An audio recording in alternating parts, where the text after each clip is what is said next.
Magandang gabi po sa ating lahat.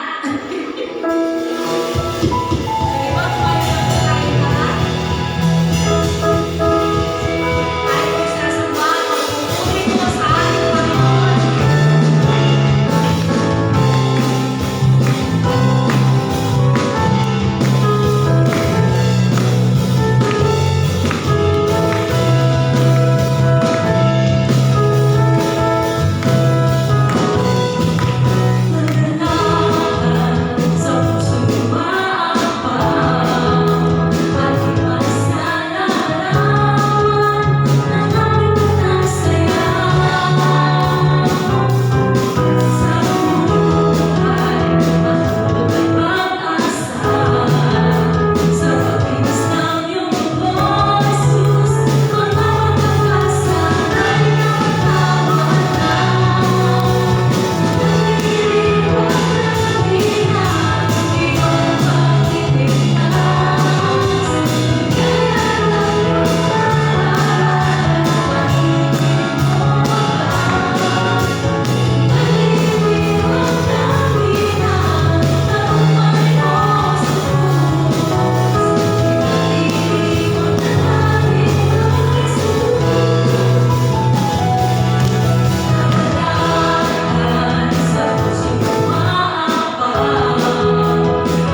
kapangyarihan sa bawat isa sa amin, Panginoon.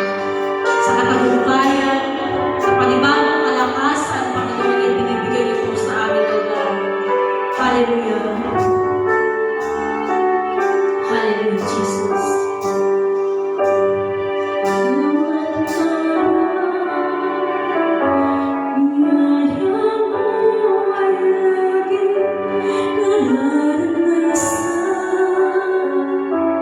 Walang oras na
Lalo na ngayon, Lord, na ginugunita namin ang pinakamahalagang regalo na ibinigay mo para sa buong mundo, Panginoon.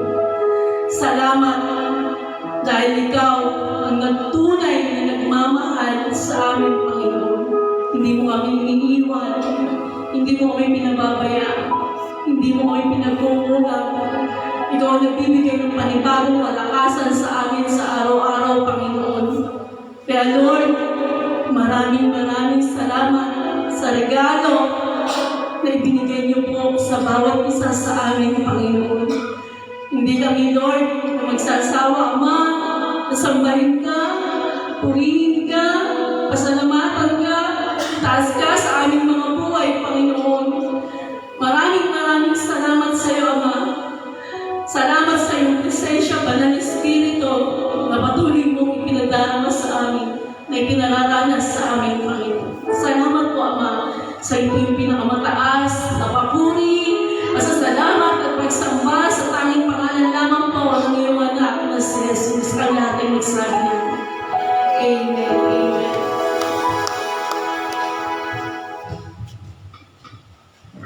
Kung meron po tayo mga Biblia, ating pong buksan mula sa Aklat ng Mateo, Kabanata 1, talatang 23. Sabay-sabay po nating basahin. Magbubuntis ang isang birhen at manganganak ng isang lalaki. Tatawagin siyang Emmanuel, na ang ibig sabihin, kasama natin ang Diyos. Purihin ng pagkabasa ng kanyang buhay na salita.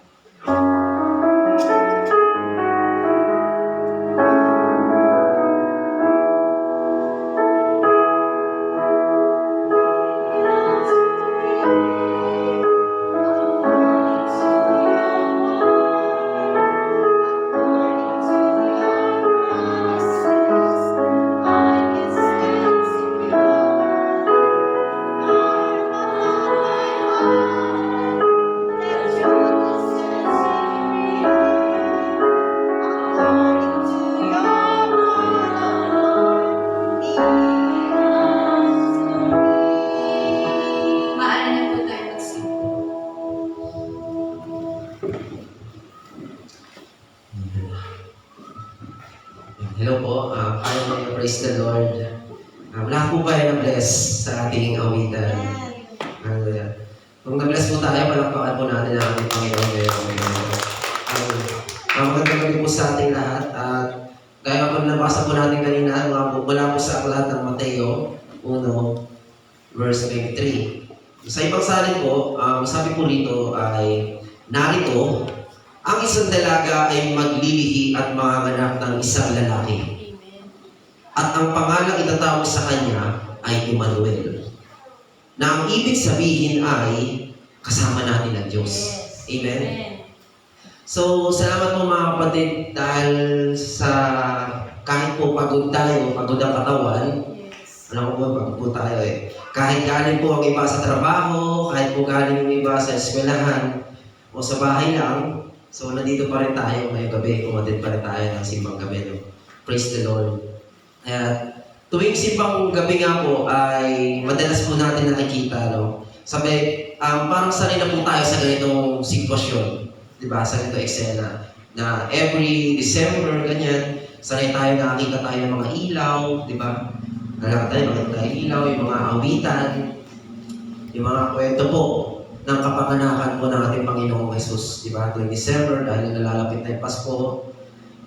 Yan. At kadalasan nga po, kapag sinasabing Pasko, ang iniisip po natin ay yung kasiyahan, yung handaan, di ba? Diyan po yun. At yung pamilya, di ba? Yung kompletong pamilya na makikipag-banding. Pero kung titingnan po natin, hindi naman po lahat ng Pasko ay puro lang saya, di ba? Dahil ang may ilan po sa atin na nakangiti, di ba? Nakangiti sa labas, pero may dinadalang bigat sa loob. Diba? May ilan po sa atin may problema sa pamilya, di ba? May problema sa pamilya, may ilan naman po sa atin iniisip yung trabaho o yung sa pera, di ba? Yung ilan naman po, tahimik lang, pero nagtatanong sila kung nasaan ang Diyos sa sitwasyon ko ngayon. Nasaan yun ang Diyos? At dito po, pumapasok po yung mensahe ng Matthew 1 verse 23. Na sinasabi po doon, sa scripture na yun, ay doon po, isinilang ay tatawagin Emmanuel. Na ang ibig sabihin po ng Emmanuel ay kasama natin ang Diyos. So, hindi naman po sinabing, hindi naman po sinabing ang Diyos po ay malayo. Hindi rin sinabing ang Diyos po ay darating lang sa buhay mo kapag okay na ang lahat. Di ba? Dahil po ang sinabi po doon sa scripture, kasama natin ang Diyos. Amen? So, ibig sabihin po, kasama siya sa saya. Di ba? Kasama sa saya, kasama siya doon sa kalungkutan mo, kasama siya sa mga araw na parang okay lang, no? So, at kasama rin siya sa mga araw na hirap po tayo sa buhay. At ngayong gabi po ito ay pag-uusapan po natin kung ano ang ibig sabihin na si Jesus ay Emmanuel. Diyos na hindi lang para sa Pasko, kundi Diyos na kasama natin sa araw-araw ng ating buhay. Amen? At sa ating unang punto, pasensya na po, hindi po ko nakagawa ng PowerPoint. Sa ating unang punto, ang sabi po dito, si Jesus ay Diyos na nakikibahagi sa ating buhay. So kapag narinig po natin yung pangalang Emmanuel, so madali po natin sabihin, di ba? Dahil nga po sabi sa scripture na God with us, di ba? Pero the question is, ano ba talaga ang ibig sabihin nito in reality, sa totoong buhay natin, no? So ang ibig sabihin po nito mga kapatid, na ang Diyos po ay hindi lang nananatili sa langit. Hindi lang po siya nananatili sa langit. Hindi siya distant God. Hindi po siya distant God. Hindi siya Diyos na malayo doon sa problema ng tao. Kundi, pinili na Diyos, pumasok po doon sa kwento ng tao. Di ba? So pumasok po si God sa history. So pumasok siya doon sa tunay na buhay, ng mga ordinaryong tao. At tayo. Di ba sabi nga sa John 1:14, the Word become flesh and dwelt among us. So ibig sabihin po, ang Diyos ay naging tao. Hindi siya nag-unwaring tao. Hindi siya nag-observe lang. Talagang nakiisa siya sa atin. Amen. At sabi nga po din sa Philippians 2, verse 6 to 8, kahit Diyos Jesus, di ba? Kahit Diyos Jesus, pinili niyang magpakababa. Hindi siya kumapit sa kanyang pagiging Diyos. Kundi tinanggap niya po yung anyo ng isang lingkod. Nakagaya natin. So dumating po siya, hindi bilang hari ng may karangyaan. Di ba? Hindi naman siya dumating dito sa lupa, na hari na siya. Kundi bilang isang sanggol na inilagay sa samsapan. At dahil nga po, naging tao si Jesus, naranasan niya yung totoong buhay na nararanasan natin ngayon. Ano ba yung mga nararanasan natin ngayon? Diba, naranasan niya rin yung pagod. Napapagod ba tayo? Sino hindi tayo mapagod? Wala naman siguro, no? Hindi naman tayo robot eh. Diba? Naranasan niya rin magutom. Naranasan niya rin yung sakit at lungkot. Diba? At oo, naranasan niya din ang matukso. Di ba tinukso siya? Pero nagpatinag pa si Jesus. Hindi. Di ba kung merong world record, si Jesus Christ lang yung tao walang kasalanan. Siya lang nakagawa nun. Kaya sinasabi po dito sa Hebrews 4:15, we have a high priest who is able to sympathize with our weaknesses. Na ang ibig sabihin po mga kapatid ay kapag po ikaw ay nahihirapan, ikaw, tayo, ang Diyos ay hindi nagsasabing, hindi naman niya sinasabi na hindi ko alam yung pakiramdam mo kasi alam ni God yung nararamdaman niyo. Kasi sinasabi ni God kasi na I know exactly how you feel. Di ba? Dahil nga po ang Diyos natin, nagkatawang tao, kaya alam ng Diyos yung pakiramdam ng isang tao. Di ba? Kung ikaw nahihirapan ka, alam ng Diyos yun.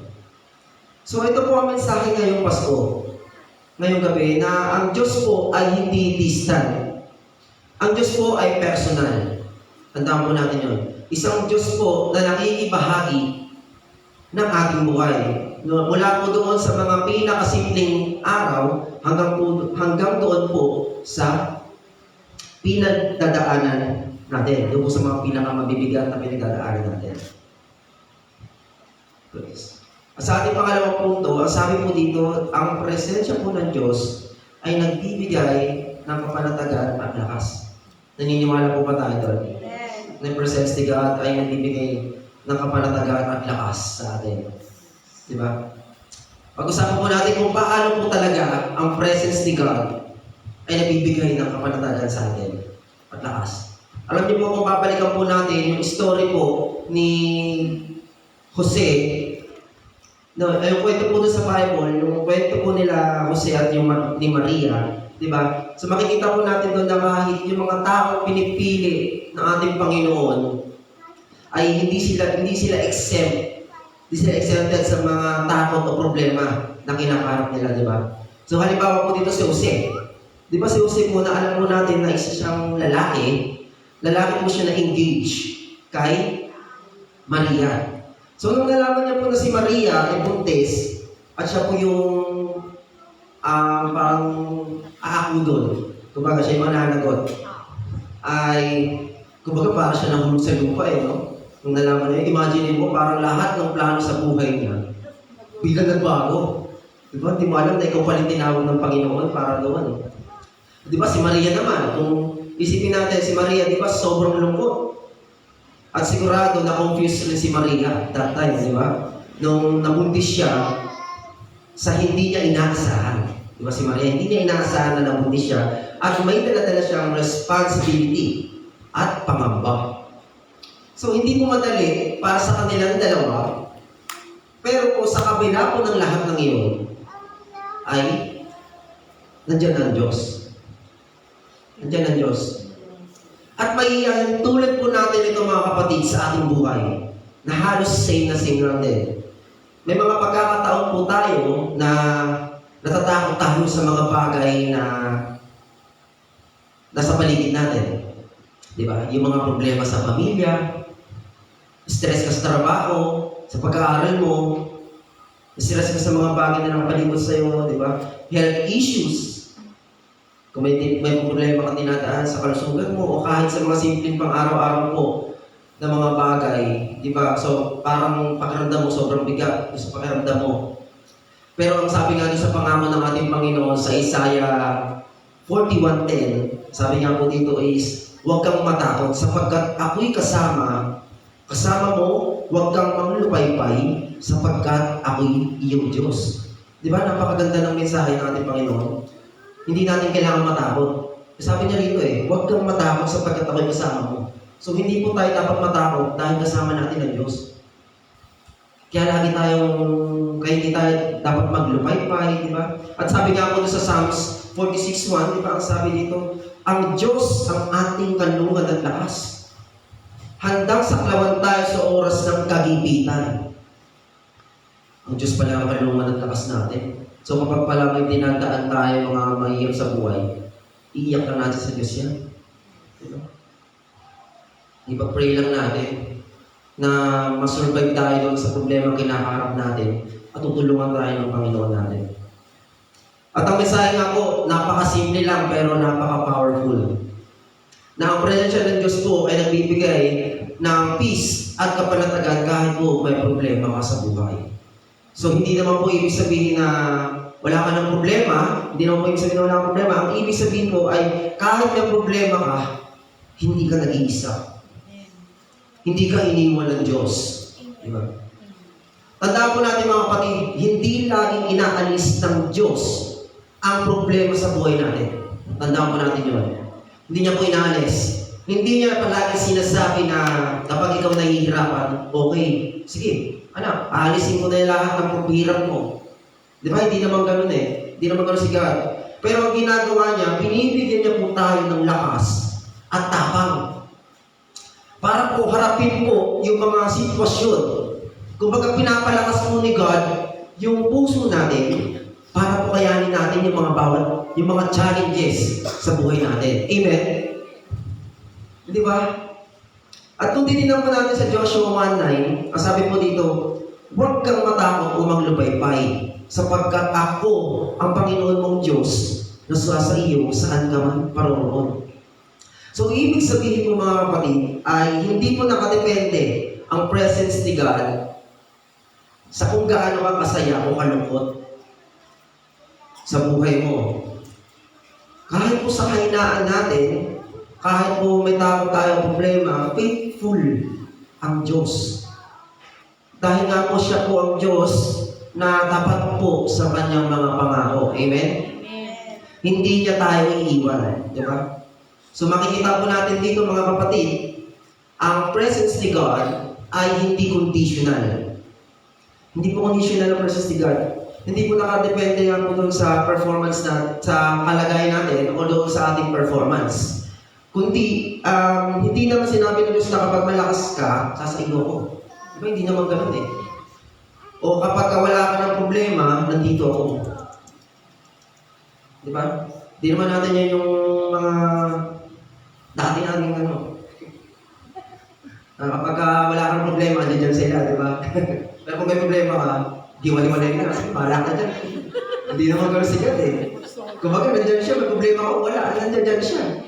Di ba? Hindi naman porket mayroon kang nanalo ka sa ano. Hindi maituloy. So, ang presensya po ni God ay kasama natin. At iyon po ang covenant ni God sa atin. Amen? Kaya po kapag nararamdaman mo na parang mabigat na yung pakiramdam mo, di ba? Yung parang wala ka nang kakayahang magpatuloy pa sa buhay mo, yung sawa-sawa ka na sa buhay mo, na paulit-ulit na lang ganun nangyayari. Puro hirap na lang, kaya mayayaman. Ito ganun yung tayo eh.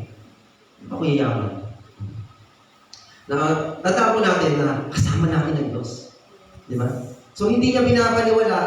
Tandaan niyo po, hindi binabaliwala ni God yung pinagdadaanan mo. Hindi naman niya sinabi na kaya mo na yan, mag-isa. Bahala ka na dyan. Di ba? Hindi naman ganun eh. Sa halip po, sinasabi ni God, di ba, I am with you. I am with you. I will give you strength. I will be your refuge and your guide. Di ba? Kumbaga, nandiyan lang ako.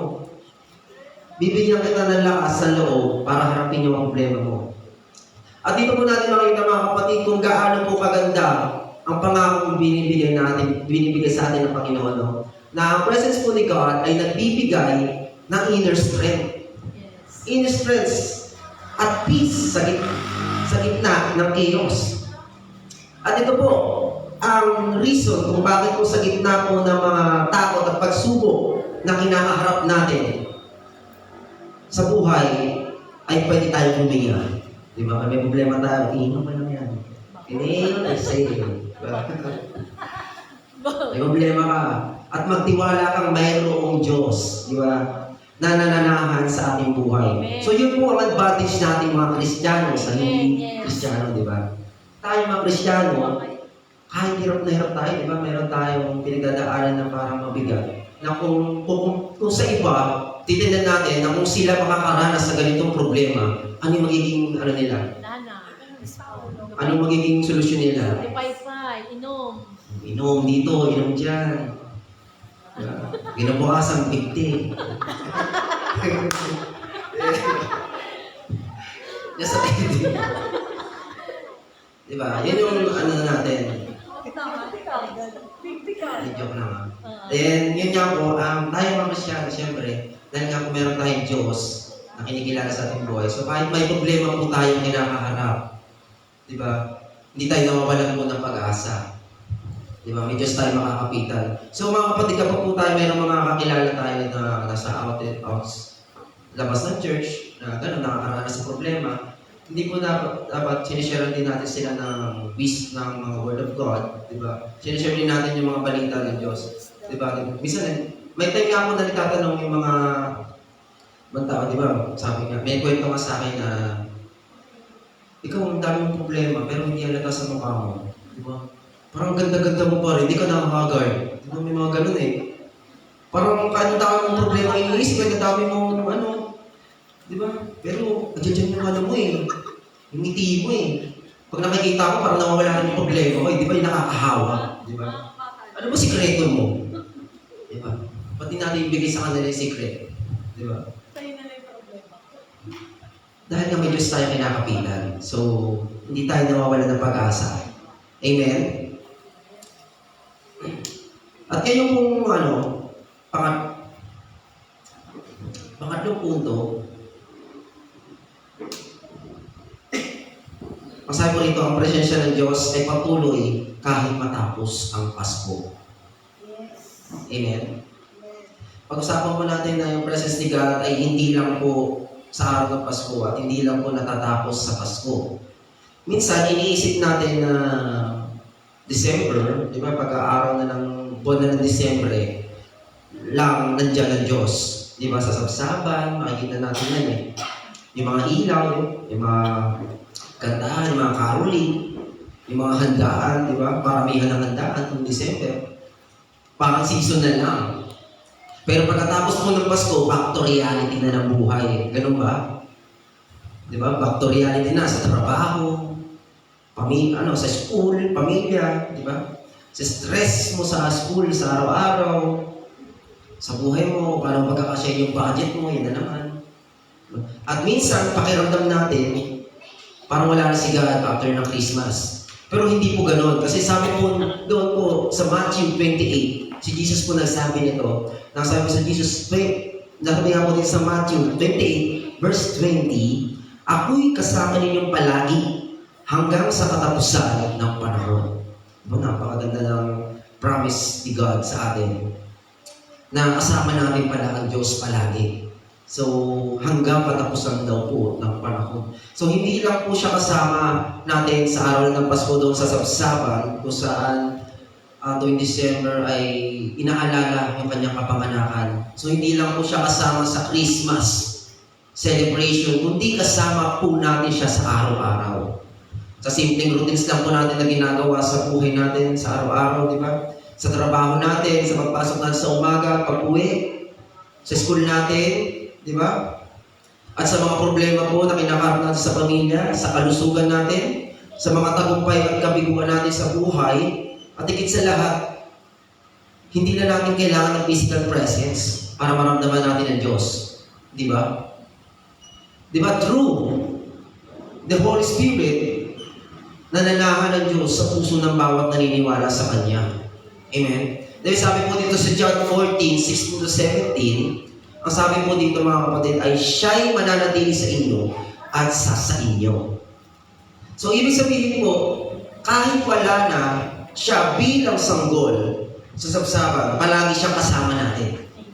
Diba? Hindi po limitado yung isang lugar o yung oras o yung season lang or kapag bukas lang yung puso natin sa Kanya.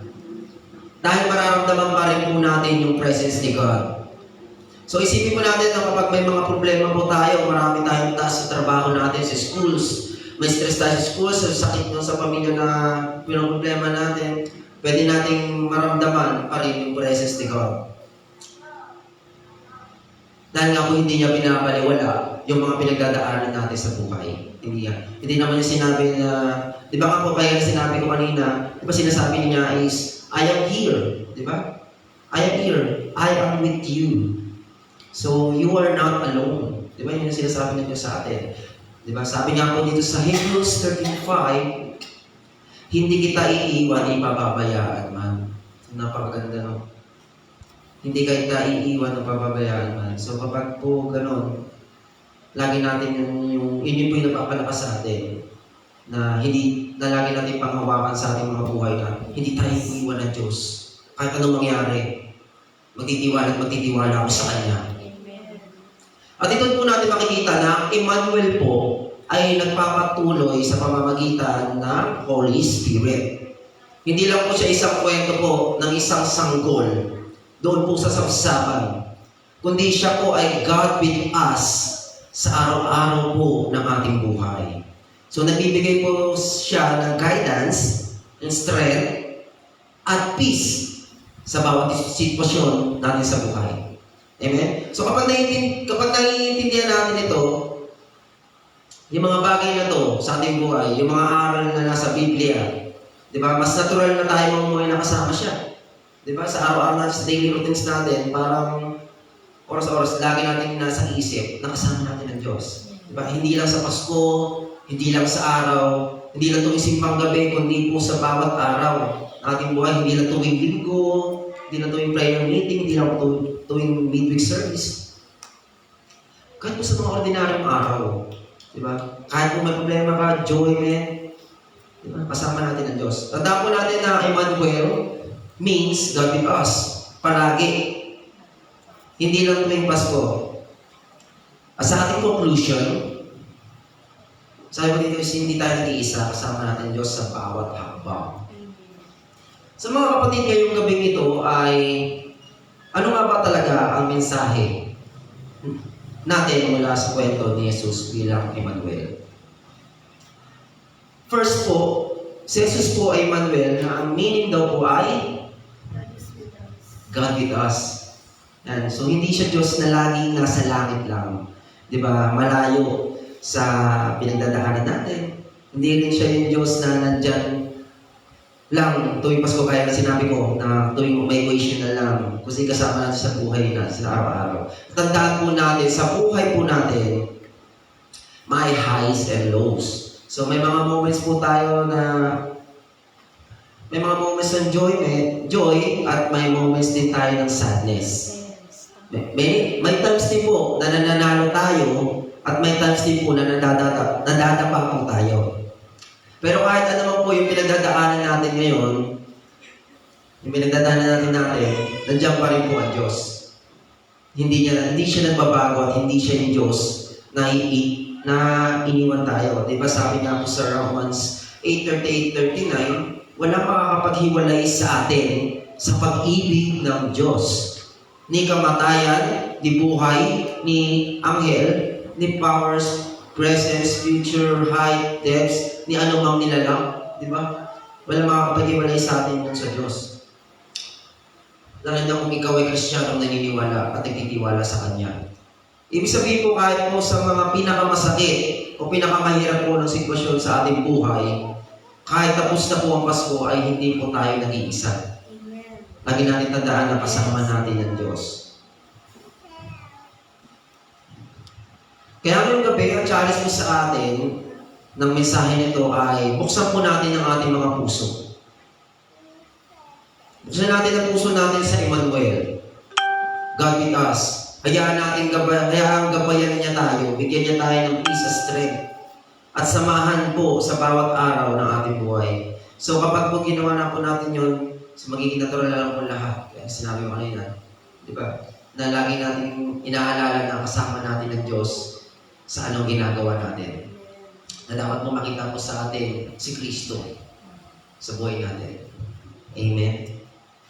Hallelujah. At ito po ang mensahe natin sa gabi nito. Inaanyayahan ko po na lahat po tayo tayo. Tayo po yung po at manalangin po.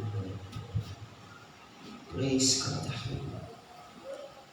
Panginoon namin Diyos na makapangyarihan sa lahat. Panginoon, maraming salamat po, Panginoon, sa gabi ito. Hallelujah. Maraming salamat po dahil pinaalala mo sa amin, Lord, na Ikaw ay Emmanuel. Hallelujah. God with us. Panginoon, na ang Diyos na kasama namin sa bawat araw ng aming buhay, Panginoon. Lord, thank you dahil hindi ka Diyos na malayo. Salamat dahil po kasama ka namin, kahit po pagod kami, kapag may problema kami, kapag masaya kami, at kahit po may mga araw po na parang wala kaming lakas, Lord, thank you. Panginoon, may mga dinadala po kami ngayong gabi, mga takot, mga alalahanin, at mga tanong po sa buhay. Ipinagkakatiwala po namin na lahat ng ito sa iyo, Panginoon. Tulungan mo po kami, Lord, na magtiwala na kahit ano pang mangyari sa aming mga buhay, ay hindi mo kami iiwan at hindi mo kami pababayaan. Lord, tulungan mo po kami dalhin ang mensahe ito, Panginoon. Hindi lang ngayong Pasko, kundi sa bawat araw po ng aming buhay. Lord, turuan mo kaming mabuhay na may pananampalataya, may pag-asa, at may tiwala na Ikaw ay laging kasama namin. Lord God, Salamat po dahil mahal mo kami. Salamat, Lord, dahil hindi kami nag-iisa, Lord. At salamat din po sa mga blessings na binibigay mo sa amin. Dalangin din po namin, Panginoon, sa araw ng Kapaskuhan na ito, na ikaw po ang kasama namin at ikaw po ang maging sentro ng aming buhay at ng aming pamilya. Hallelujah. Ito po ang aming panalangin sa pangalan ni Jesus na aming Emmanuel. Ang lahat po'y masabi ng Amen. Amen.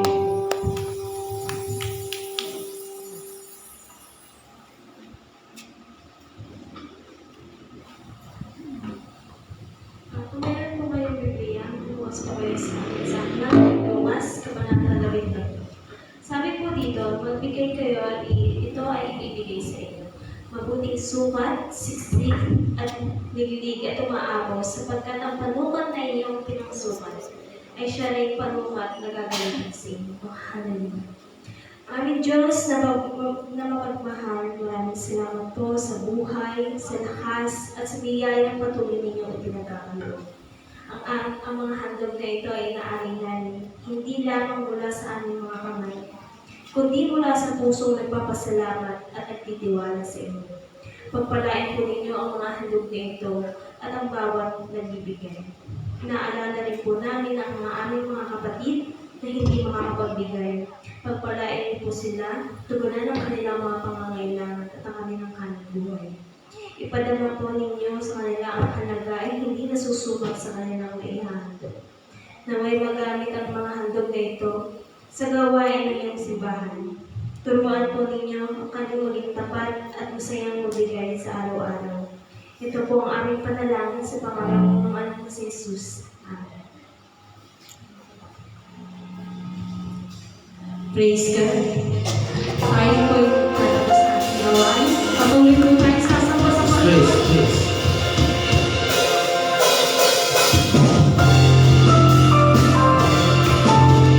Let's celebrate the glory of God.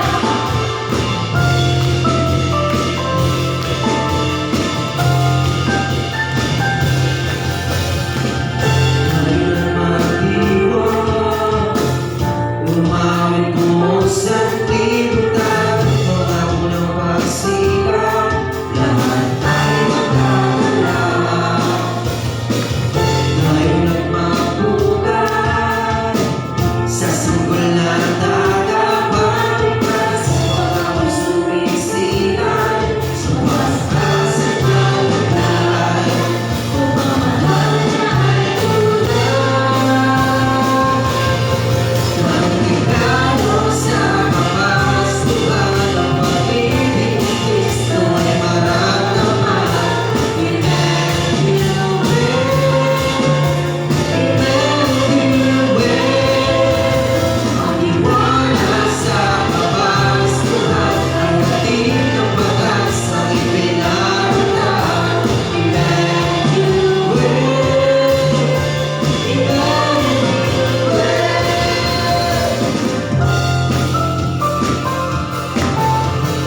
Salamat sa pagkakataon. Muling makalapit sa iyo, Panginoon, makasamba at makinig sa iyong banal na salita. Tunay po ang ramdam namin ng iyong presensya at ang kapayapaan ng mula sa iyo. Maraming salamat din po sa buhay ni Brother Giovanni de Guzman na iyong ginamit bilang daluyan ng iyong mensahe. Patuloy mo po siyang pagpalain, bigyan ng kalakasan, karunungan at pusong laging handang sumunod sa iyong kalooban. Nawa ang mga aral na aming narinig ngayong gabi, Panginoon, ay tumimo sa aming mga puso, Panginoon, at magsilbing ilaw at gabay sa aming araw-araw na pumumuhay at paglilingkod sa iyo. Salamat din po sa bawat isa mong anak na dumalo ngayong gabi, Panginoon, sa kanilang pagsisikap at sakripisyo, sa unahin ka, Panginoon, sa gitna ng kanilang mga gawain, Panginoon. Hipuin mo po ang kanilang mga puso, Panginoon, at patuloy mo silang akayin upang makabalik muli, Panginoon, sa iyong bahay-sambahan sa mga susunod pang gabi ng simbang gabi. Ingatan po kami sa aming pag-uwi, Panginoon, tulad ng iyong pag-iingat sa amin. Pagpunta rito, Panginoon. Ilayo mo po kami sa anumang kapahamakan, Panginoon, at pagkaloob mo, Panginoon, ng iyong kapayapaan sa bawat tahanan. Nawararan namin, Panginoon, maranasan iyong presensya, Panginoon, ang kasaganahan ng iyong biyaya. Ito po ang aming sa panalangin sa Panginoon Jesus. Amen.